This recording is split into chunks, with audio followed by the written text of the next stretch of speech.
Now, this is exactly why you guys should subscribe to us here on Chat Sports. ESPN Plus is $120 plus per year. We're free, $0. It costs nothing other than just your time to watch our stuff. We will always be free. Free videos every single day. Live NFL draft coverage this year as well. Breaking down everything going on around this year's NFL draft. So if you haven't already, hit that sub button, youtube.com/chatsportstv.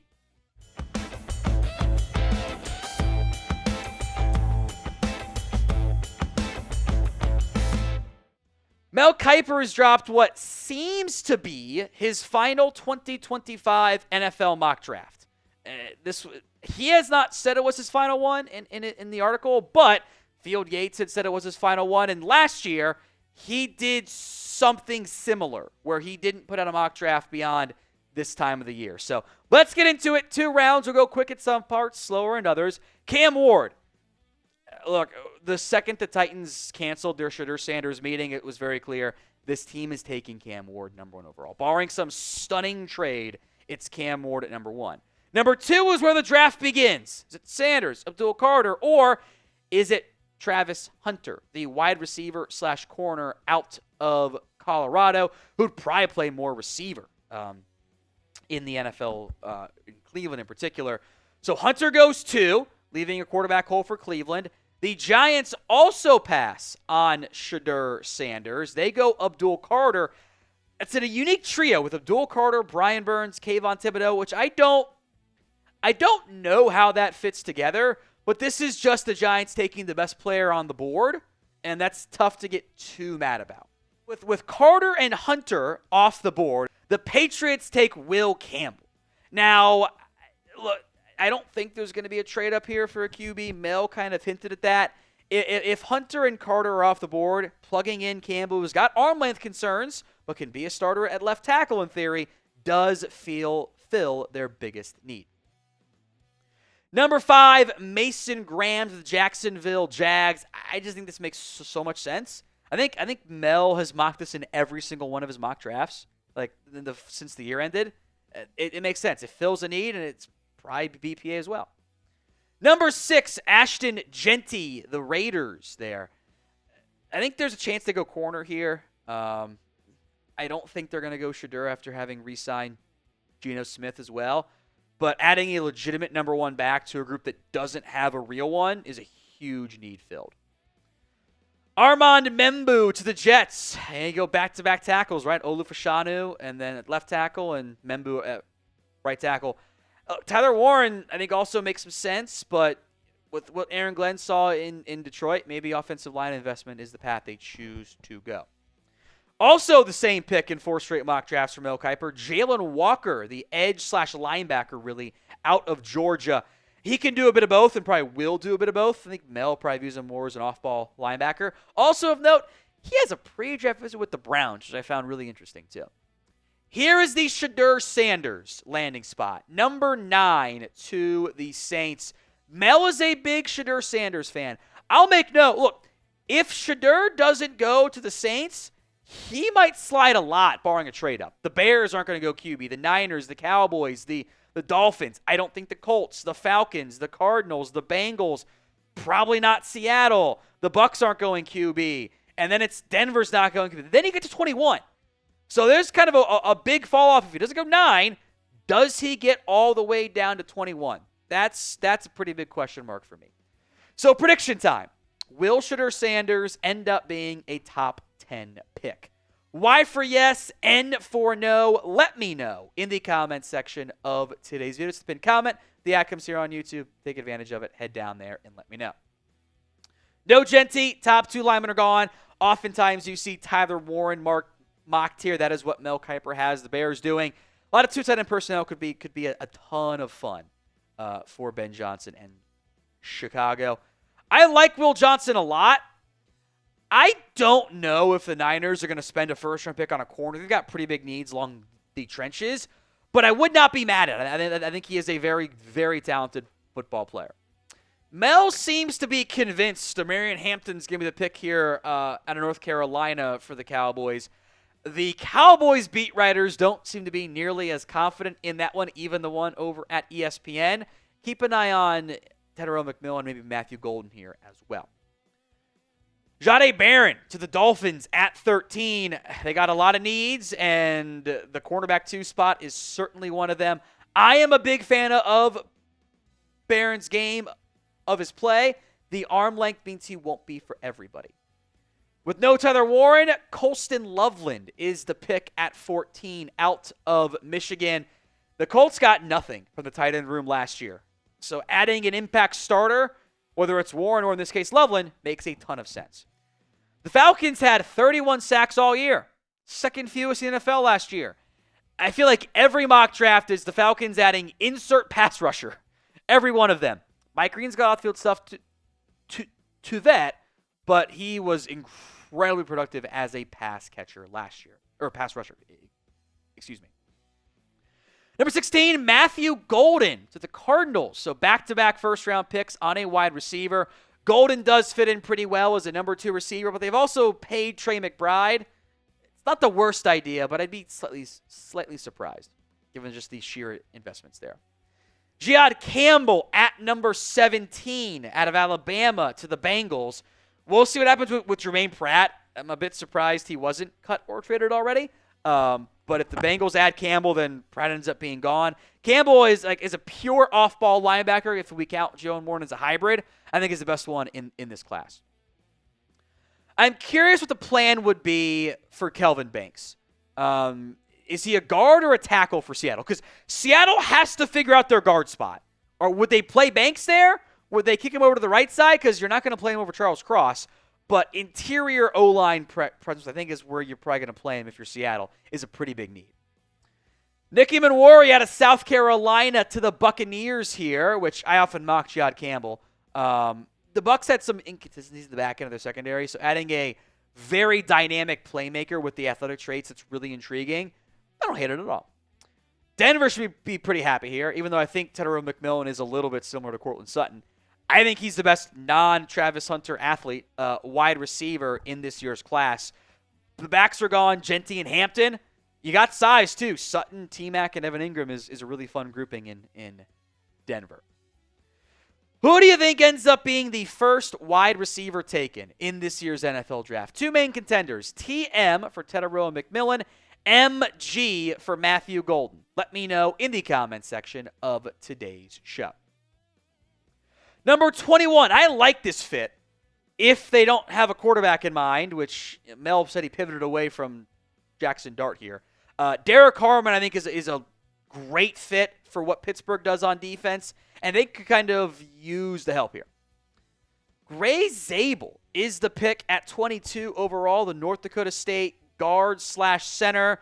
You could probably plug him in at, I think, center, although they did sign Andre James and bring back Bradley Bozeman, so I'm not sold on the Chargers pick, but it would be a Harbaugh pick, right? Offensive lineman. Packers at 23. Edge makes a lot of sense. I like the fit here with Micah Williams. This is about I think the proper range for him. He might go earlier, by the way, but this is a really good football player, upside-wise. He's a good run stopper. The pass rush consistency has not been there. The traits are, which does make him a gamble in round 1. Vikings go offensive line here. Donovan Jackson. I think a trade down is extremely likely. They are very light on draft capital. This would be a left guard option to replace Blake Brendel, and they would have totally overhauled the entirety of their interior offensive line. It'd be Jackson, Ryan Kelly, and Will Fries, both from Indy, all coming over this offseason. Houston takes a developmental offensive tackle, Josh Connerly. I think he's a bit underrated. I actually don't mind Mel putting him in round 1. I think the Patriots, if he falls to the top of round 2, makes so much sense for him. I think give him some time to grow and develop and hopefully protect C.J. Stroud long term. Today's show is made possible by Game Time. It is the place for last-minute tickets with killer last-minute deals, all-in pricing, views for your seat, and their lowest price guarantee. Game Time takes the guesswork out of buying MLB tickets or tickets to non-baseball games if there's not one in your area. But there's minor league games on there as well. Game Time makes getting tickets even faster and easier. Prices in the Game Time app actually go down the closer it gets to first pitch. You can find incredible deals. Keep an eye out for the zone deals. It's where you pick the section. Game Time picks the seats for big-time savings along the way. The lowest price guarantee from Game Time is this. If you find tickets in the same section and row for less, Game Time will credit you 110% of the difference. So if you haven't already, take the guesswork out of buying tickets with Game Time. Download the Game Time app, create your account, and use code CHATSPORTS for $20 off your first purchase. Terms apply. But again, create your account, redeem code CHATSPORTS, CHATSPORTS, for $20 off. Download Game Time today. Last-minute tickets, lowest price, all guaranteed. Of course, terms do apply. Despite Sean McVay saying, and he might be lying about it, that he hasn't done a lot of work on the QBs here, he has Jackson Dart, Mel does, at 26 to the Rams, citing the potential and the future prospects. I've made my point here before. I don't see the same some of the other people do. He doesn't have bad traits. He's got good traits, but I don't think Jackson Dart has top 10 quarterback potential. He's got top 15, top 20 quarterback potential. I don't see enough elite arm strength, mobility, size. It's not bad. It's actually pretty solid. He's got better traits than some of this class, but I feel like we're forcing QBs to go earlier than maybe what they should. Big fan of Malachi Starks to the Ravens at number 27. This is a classic Ravens pick. SEC player, instant starter. Gives them some flexibility with where they want to play Kyle Hamilton, too. I do think Donovan Ezaraku out of Boston College ends up being a first-round pick. I think that the ability to bend, to get pressure, he's not the biggest guy. He's got, I think, more pass rush ability than some of the other guys we often see mocked in round one. Shamar Stewart goes 29. I could see him going as high as 8 and as low as 32. The talent is, the traits are there. The man's got 4.5 career sacks. So how you balance that is frankly not easy. Number 30, Maxwell Harrison. Hey, they traded away Kyrie Elam. Here's a new outside corner. He was not as good this year, but he's got playmaking ability, and the entire Kentucky team was not as good this year either. The Chiefs, 31, Josh Simmons. They've signed Jalon Moore, but Simmons was playing great before he got hurt. There have been a couple different reports, though, that he needs some more maturity. I feel like Mahomes and Reed can get the most out of him, though. Number 32, James Pierce, the edge out of Tennessee. Also some character stuff there, like the phrase of what makes him tick. I've heard a couple times in terms of focus and attitude. But the pass rush ability is there, and those guys often sneak into round one. Let's go to round two. We got back-to-back quarterbacks here. Tyler Shuck and Jalen Milroe. I frankly don't see the talent with Tyler Shuck, but he might be the best quarterback on the Browns roster if it's just him and Kenny Pickett. It's not saying anything. Jalen Milroe has the physical skill set, but he is not ready to play football. He needs a year, if not two. He's got to kind of overhaul his mechanics and become a more consistent over the middle of the passer there. But back-to-back QBs, 33 and 34 to begin round two, which we don't see that much of. We did see it with Will Levis, of course. How many QBs do you think go in round one? And yes, Tyler Shuck is older than Trevor Lawrence, by the way, in case you were wondering. Round one, round two. How many QBs? Mel's got 5. What do you think the number is? Let me know in the comments of today's show. One of Mel's guys, Oluwafemi Oladejo, who I think could be a surprise round one pick, which I would not take him there. Tennessee gets a pass rusher. It fills a need. I think that's a lot of development you have to go through there. Emeka Ibuka, it's not the biggest need for Jacksonville, but the value is great and, help Trevor Lawrence. It makes sense. Carson Schwessinger to help out at linebacker, which I would have taken Luther Burden for the Raiders. The Patriots get him at 38, which, Will Campbell, Luther Burden is a really fun 1-2 punch in the draft. Walter Nolan, who has had mixed reviews on his film and I think some of the character stuff, by the way, as well. To the Bears at 39. I don't know if they need another interior player, but talent is there. Azareye'h Thomas, Wanye Thomas, the Cowboys safety brother. Length on the outside. There's your Marshawn Lattimore replacement. Travion Henderson to the Bears, who I mean, there's the running back that, you could have waited because you don't think the Saints probably would take one. You got one pick, figure out where they're not going to go. It's kind of fun for Chicago. He's there at 41, explosive, big play machine. Elijah Arroyo, who I do like, 1-year wonder, but was really good. Was finally healthy. Medicals will matter a lot there. Kenneth Grant falls to the 43. I was kind of surprised by that one. That would be I would love that pick by the 49ers. Double Michigan players, which is kind of fun. Trey Amos to the Cowboys fits their archetype more often than not. Would be an outside-only corner. Jonah 7-9, I think it's how it's pronounced. He clarified it at the Combine. I haven't quite got the phonetic down yet. Helping out with some replacements. I think he's a guard in the NFL. So you plug him in there probably at right guard, ideally, in the NFL. Injured but talented corner, Benjamin Morrison. That hip is a big-time question mark, but he can slot in there at the number 2 corner spot opposite A.J. Terrell. Tyler Booker falling to 47 is noteworthy. I wouldn't be shocked if he snuck into the first round. This is, I think, one of the better value picks in Mel's mock draft. Miami gets some defensive line help. They need it. Darius Alexander, one of the better MAC players this past season. He's had some slight round 1 buzz, but I think he probably goes top 75 at minimum. JT Tuimoloau, there's an edge to help out the Bengals. I mean, does that surprise anybody? No, I don't really think so. Savone Revel out of ECU.